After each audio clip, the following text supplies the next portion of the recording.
Сәлем достар, арнамызға қош келдіңіздер. Бүгін біз кәдімгі грузиндердің лавашының ортасына фаршты салып, духовкаға пісіретін боламыз. Арнамыздан алыстамаңыздар, барлығы сіздердің көздеріңізше болады. Мінекей өте сочный, өте дәмді болып шығады қыздар. Бізбен бірге жасасаңыздар болады. Сонымен қатар лавашты да қазір қолдан жасайтын боламыз. Ол үшін не керек? Фаршқа, ішіне салмасына фарш керек, пияз керек, тұз керек, бұрыш керек. Бұл ішіндегі салатын салмаға. Зажаркасына не керек? Зажаркасына сұйық май керек, пияз керек, балғар бұрышы керек, помидор керек, томат пастасы керек, зелень, көкшөп.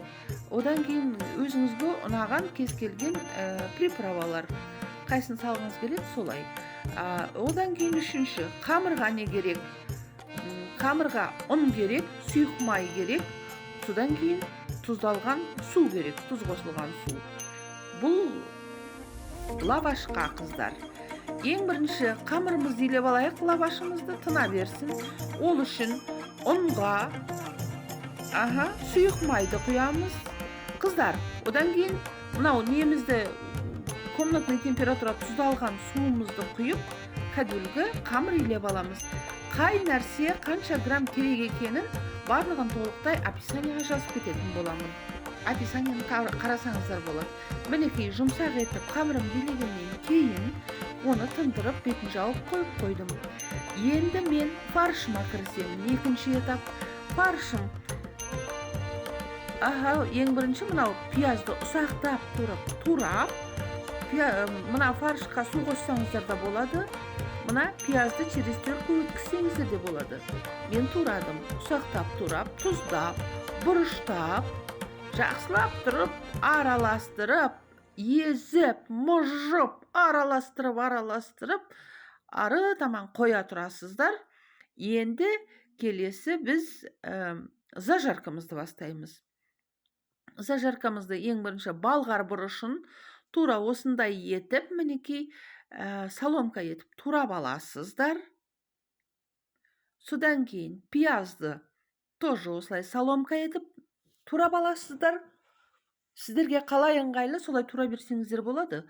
Помидорды да мінекей қалай сіздер тураларыңыз келеді, солай турап аласыздар помидорды да.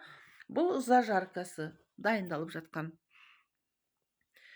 Барлығын турап болғаннан кейін қазанымызды кішкене қыздырып, оған май құятын боламыз. 3-4 қасық, енді өзіңіздің көңіліңізге қалай, солай құясыз.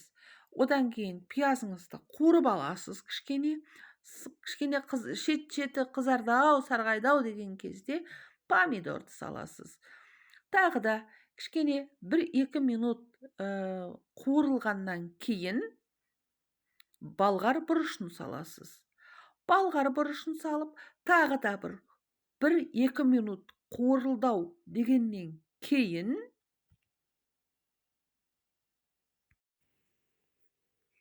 тұз,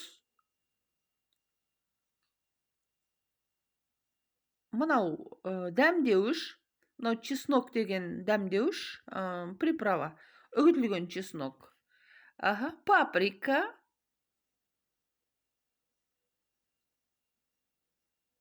міне мынандай көрініп тұр ғой сіздерге. Өте дәмді болады. Бұл нәрсе қыздар, естеріңізде болсын. Жақсы екен, дәмді екен. Міне осылардың бәрін салып болып, тағы да кішкене қуырылғанын күтеміз. Кішкене қуырылғаннан кейін томат пастасын салып, араластырамыз. Тағы да қуырамыз кішкене.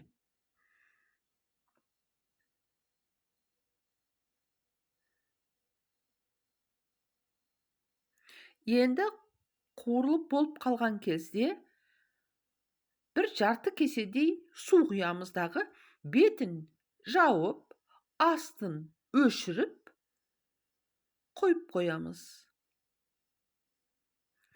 Бұл біздің дайын болды зажаркасы. Енді біз мына қамырымызды жөндеуге кірісейік.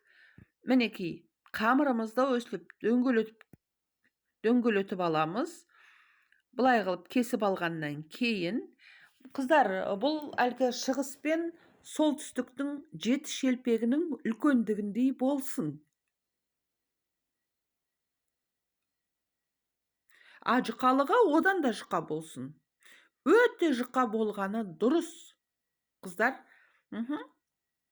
өте жұқа болсын.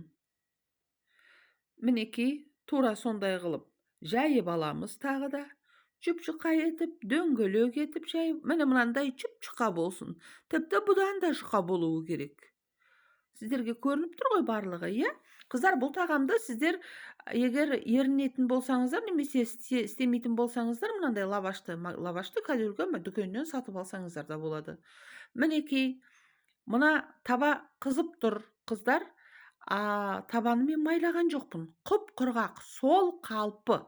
Салғаннан кейін, бір минуттан кейін осылай болып кішкене пузырок дейді ғой орысша. Қазақша, томпайып шығады осылай болып. Содан кейін келесі жағын аударып, пісіріп аласыздар лавашты.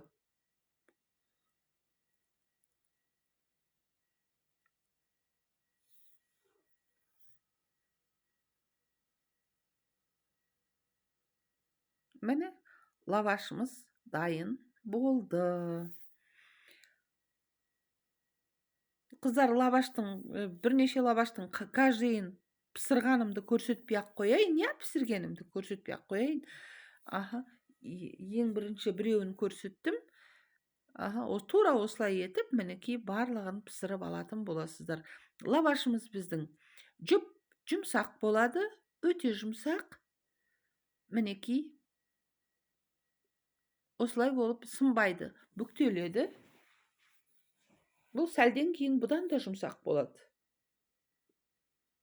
Енді лаваштың ортасына салмамызды салып орайтын боламыз.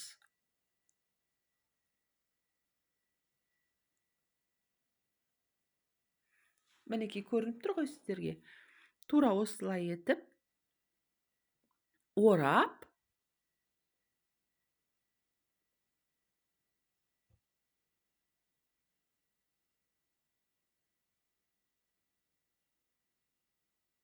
соңынан үшке бөліп кесетін боламыз.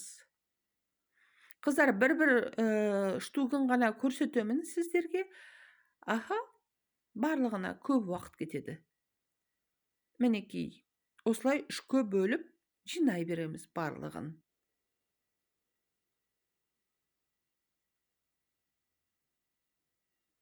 Осылай кете береді. Енді жаңағы зажаркамызды духовканың табағының ішіне құямыз, жартысын.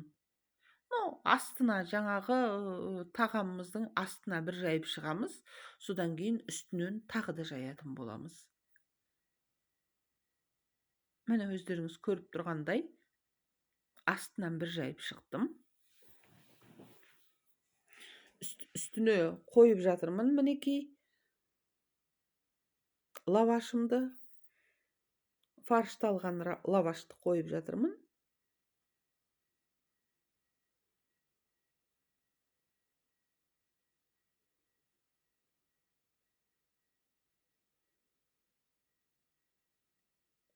Енді оның үстінен зажарканы тағы да салатын боламын.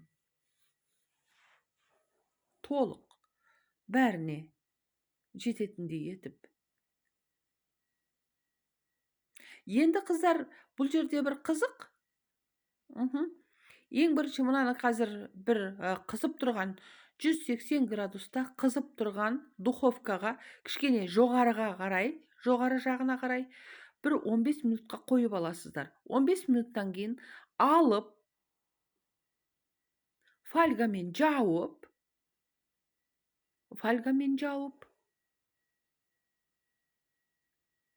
енді кішкене төмен қарай қоямыз қазір. Духовканың төменгі сатысына, жаңа жоғарғы сатысында болды ғой. Енді төменгі сатысына қоямыз.